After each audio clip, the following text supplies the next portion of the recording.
Day 14. Marjorie, comma, dearest, ellipses. As we delve ever deeper, one cannot help but be struck by the sophistication of the construction of this place. You shouldn't be surprised, I suppose. The ancient Egyptians were well into their obsession with building bloody great triangles in the middle of the Valid Desert by the time this went up.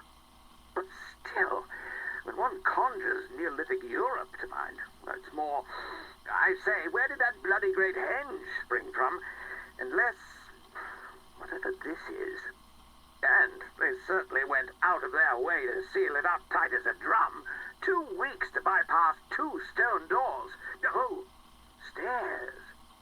Fascinating wall markings, these. Yes, indeed. One wonders at their purpose. Still, plenty of time for that. Mind your step, that's a good fellow. Certainly don't want you tripping and breaking your neck, what? You, Ben, be careful with that crate. It's vital expedition equipment. I tell you what, Potts, it is jolly stuffy in here, isn't it? I might just have a little sit down here. Just a short breather. Yes, that's the ticket. How strange. Is that a handle? Or a lever, perhaps? Egads! Are you fellows all right? No. I rather don't suppose you are. And my poor Vino. Oh, alas. Gone before your time.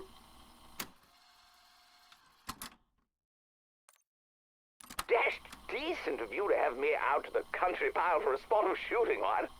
Pish and tosh. Think nothing of it. It's been, 5 years?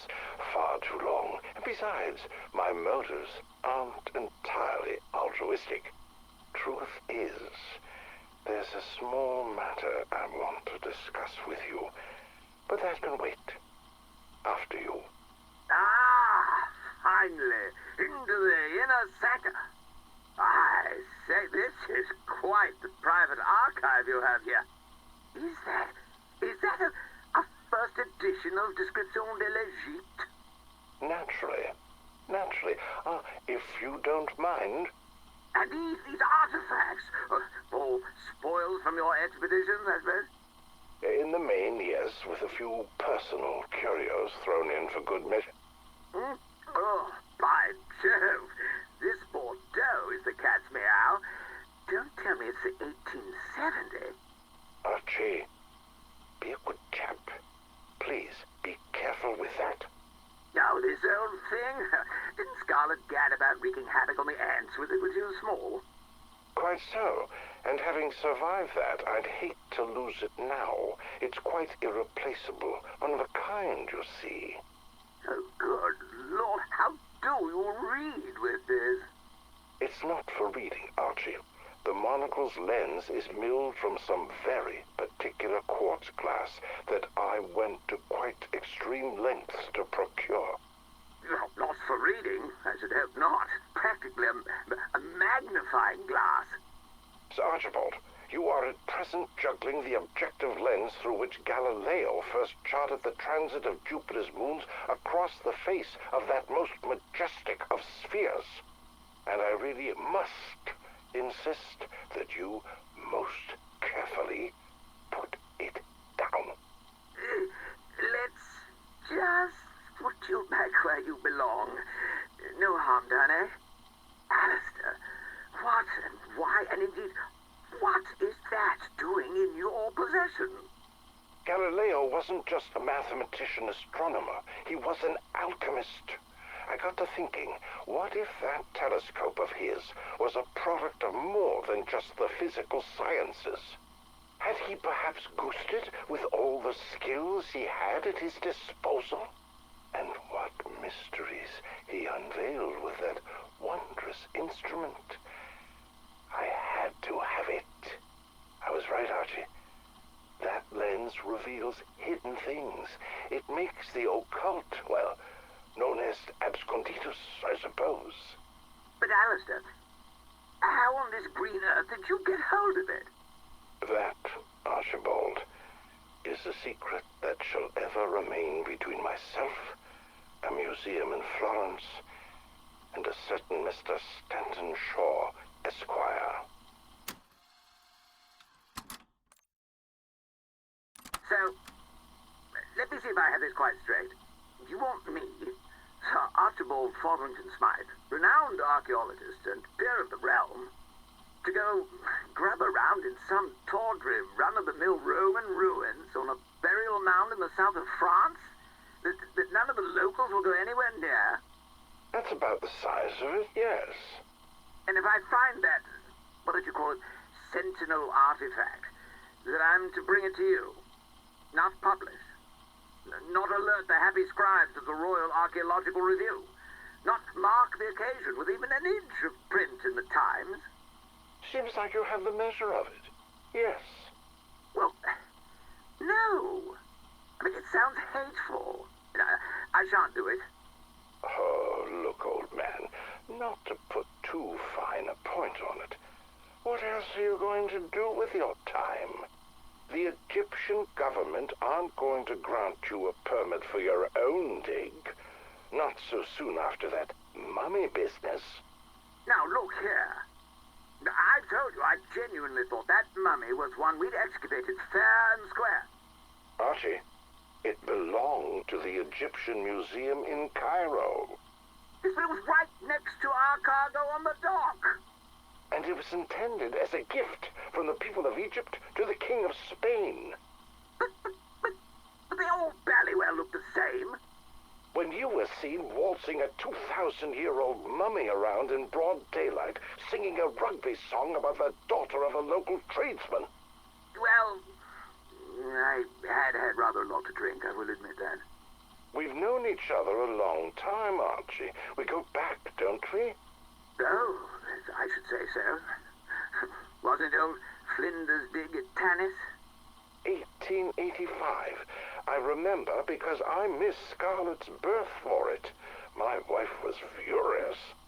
But Archibald O'Bean, my point is this. In all that time, have I ever steered you wrong? No, I suppose you haven't. Well, what say this?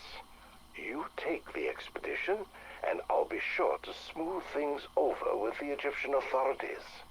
We'll have you back in the sand pits in no time. And you'll cover the cost of the whole dig? Absolutely. First-class steamer cabins and champagne all the way.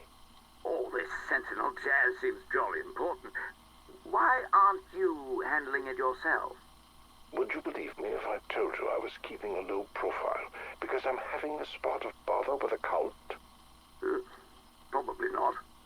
Tell you what, if you'll throw in a couple of cases of that saucy 70 claret, we have ourselves a deal. You know how to squeeze a fellow dry. Deal. Excellent. Well, I shall commence my preparations at once. Pots! Damn your eyes, man! Where the devil are you? Load the motor car! We're off! Archibald! Sir Archibald! It's after 2 in the bloody morning! Best of British, old man. You will most assuredly be needing it.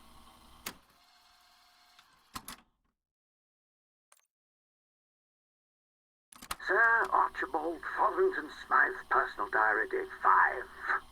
Dearest Marjorie, despite a false start or two, good progress is being made on the initial excavation. Trench 3 is already turning up some dashed interesting Roman ephemera, pottery shards, mosaic tiles, and so on and so forth. Which is, of course, no great surprise, because, as any scholar worth his salt knows, all of this was under Rome's thumb from about 49 AD. Caesar comes along, all render unto, well, me, actually, and shoves the Valley Greeks out of Massalia, a little to the east of here. Anyway, what makes this place so remarkable is its one jolly great earthwork raised by Neolithic tribes, a place to store their stiffs thousands of years ago. Probably took those pagan devils hundreds of years, what? Why, yes, but I would fancy fancy another little snifter of sherry. Most kind, most kind. Now where was I? Yes. Skip forward a couple of 100 years, give or take, and Lucius Ranius Optatus, the local head honcho, spots that the peasants are still hanging about the place, venerating ancient traditions, burning offerings to the old gods, frolicking, naked under the full moon, I should imagine. And so Optatus declares, no more, I say, levels the top of the mound, builds a shrine and his own tomb, complete with his own physog cast in copper, and has his legionnaires round up the locals, demanding that they worship him as a living god. So, when they say, we'd rather not, old boy, he butchers them, then sends his men down into the depths of the earthwork to desecrate everything they can lay their hands on. Utterly rum show. Now, here's the thing. In Trench 5, up in Optatus' tomb, we've only gone and bally well found evidence of those executions, haven't we? And in the coming days, I'm confident we'll uncover the path the Romans took into the depths, and thence the very Sentinel artifact itself.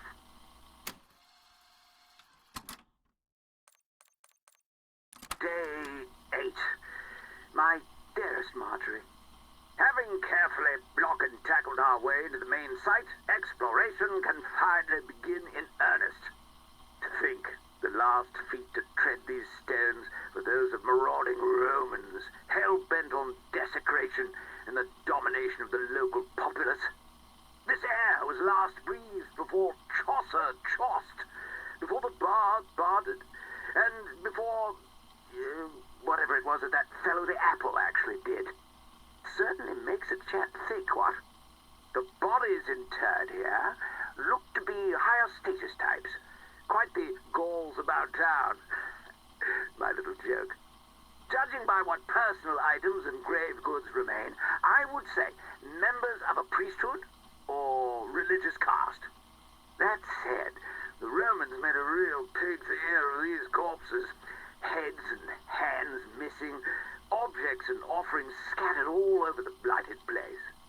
And certainly snaffled everything of value and desecrated the rest. Dashed rude, if you ask me. Potts?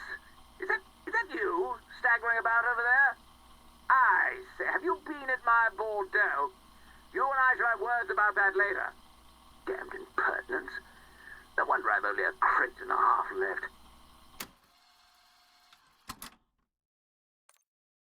Day 23. Dear Marjorie, I have somehow made it down into the very bowels of the Barrow complex. No thanks to Potts. No sooner were we through the last stone door, he announced that he and half the remaining men had had it with the whole Bally expedition. Then, without so much as a by your leave, they turned tail and headed off. And, might I add, taking more than their fair share of our remaining supplies with them. Not to mention the last 4 bottles of that devilishly saucy red. Damn it all, Marjorie. Potts was my Batman. Has been for years. Chap simply doesn't expect his valet to up and leave that way. I mean, we're going to fasten my cufflinks and straighten my dicky bow now. It's an outrage. Man has no backbone, nor fortitude of upper lip. My flabber is absolutely ghasted. The nerve. Valet, varlet, more like it. Huh. And so soon after we caught our first tantalizing glimpses of the Sentinel artifact, too. I can hear it singing, Marjorie, calling to me. I will have it, or my name's not Sir Archibald, etc., etc. Anyway, more fool them, say I. This place truly is a marvel. Vast natural cavern. Lord only knows how far below ground we are, how extensive the surrounding cave complex might be, or how the devils who built this temple, because that's assuredly what it is, knew it were here. I shiver to imagine what foul rites were conducted here, how many sacrifices demanded by long-forgotten gods. I fancy you could still hear their screams echoing about, if one were to put their minds to it. Memories of a nightmare, buried deep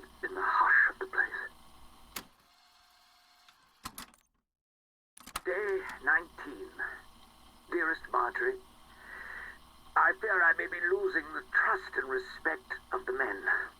Ever since the incident with that damned aero trap, which, let me tell you, simply had no business being operational after all these years, I increasingly find them clamming up and peering at me quite disagreeably when I pass them at their travails. The atmosphere is starting to get to me, just as Rhodes said it might. This barrow is different from the other venerable tombs I've had the fortune to grace. Almost feels like it's waiting? Yes, that's it. Laying in wait, what? Gives me the willies. At any rate, it's clear there's been continued occupation long past the mound's Bronze-Aged origins. However, the statuary in this shrine rocked me in my boots, literally blew the old socks off. They're clearly classical Greek in origin. But the subject matter, that's from a much, much earlier period. And while Arctotus's troops vandalized the place, there's evidence of a later restoration, which does rather lead one to speculate that peoples have been repeatedly drawn to worship here. Although, to worship quite what, one really doesn't like to say. Dashed odd. Dashed odd. Damn it, Rhodes, you knew enough about this place to keep away yourself, didn't you, you bloody bounder? I should have taken you for your whole damned cellar.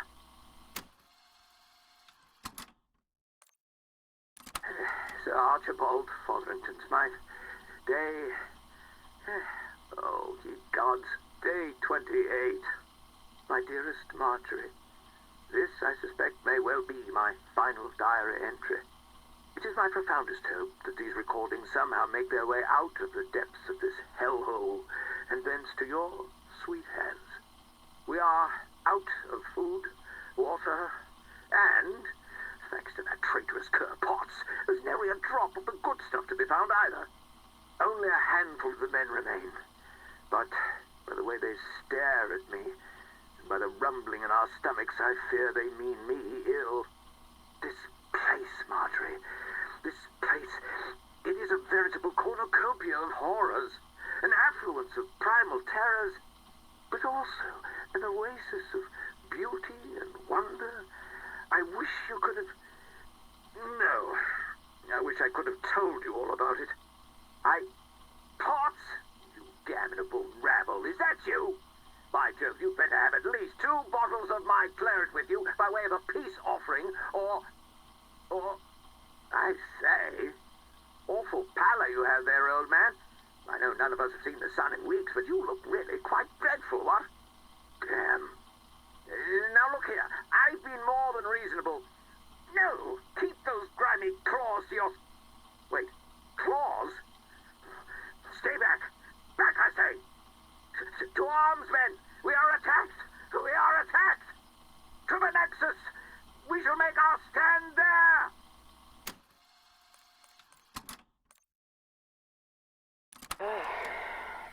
So you got any plans after this? After what, exactly? The whole bringing your friend back with the help of Hell's tech support thing? You know, I really don't. Thought that might be the case. Yeah, having just gotten off the revenge wagon myself. You have that look about you. How very insightful of you. Hey, with Nathan gone, I've got no crew, which in my profession is a super shitty spot to be in. I'm so sorry about Nathan. And I'm sorry you got swept up in all this. Thanks. Makes me sick what they did to him and the others. And it happens all the time. Well, maybe not to the extremes Nathan suffered, but people get snapped up and used like animals without a second thought. If I had to put money on it, I suspect you'd win person most likely to be able to fuck up that whole operation. I could. I know how those sick fucks work. Maybe I should get back on the revenge wagon. Wanna join me? Ladies only crew. Well, it would be for a noble cause. Come on, it'd be fun. Admit it. It would be nice to not walk in on someone taking a leak off the side of the ship. Yeah, can't guarantee that won't happen, even without men on board. Yeah, but based on our last sea trip, I'm not sure I'm cut out for life at sea. Come on, Gray. What do you say? I don't know. We could all get matching jackets. Oh, sod it. If you're fine with swabbing my sick off the deck, I'm in. What was she like, Sergei? Who? Oh. Her. I don't mean to pry. It's just that I have her memories. I talk like her. But I don't know what it was like to be around her. Short was me. Why do you care? Because we need to understand each other if we are to work together, Sergei.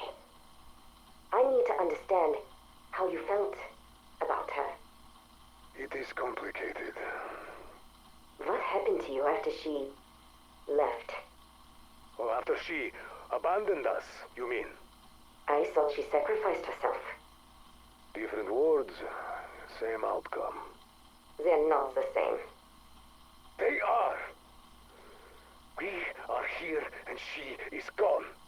What else is there to say? Sergei, please. This is important. We need to trust each other. Why?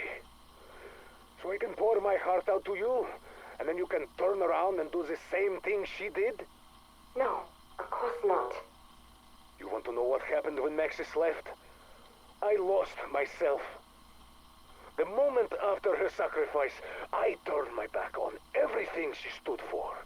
Does that tell you what you need to know about me? I'm sure she would understand, Sergei. She would... She would what? You said it yourself. You might have her voice. You might even have her memories. But Sam, hear me when I say this. You are not her. The sooner you come to terms with that, the sooner we can start getting somewhere. What are you doing up so late, Edward? What? Oh, nothing. Just tinkering with some subroutines. You know I can see you, Edward. You haven't touched your keyboard in an hour. Yes, well, perhaps I got a bit lost in thought. Does that ever happen to you? No. Ah, I suppose it wouldn't. Are you well, Edward? I'm fine. And you? How's the song? I just finished it. Really? Can I hear it? No, it's not for you, Edward. You lack the artistic soul to understand what I'm feeling. Do I now? Yes, you do. My song is about life, while you concern yourself only with death. I see it in everything you do. If that's what you think, then perhaps you're not as smart as I thought you were. Or you are not, Edward. You want to know what it means to be alive? You never will. You're a pile of microprocessors etched into sentience. I may not be a saint, but at least I have a soul. After all the things you've told me about yourself, Edward, are you sure about that?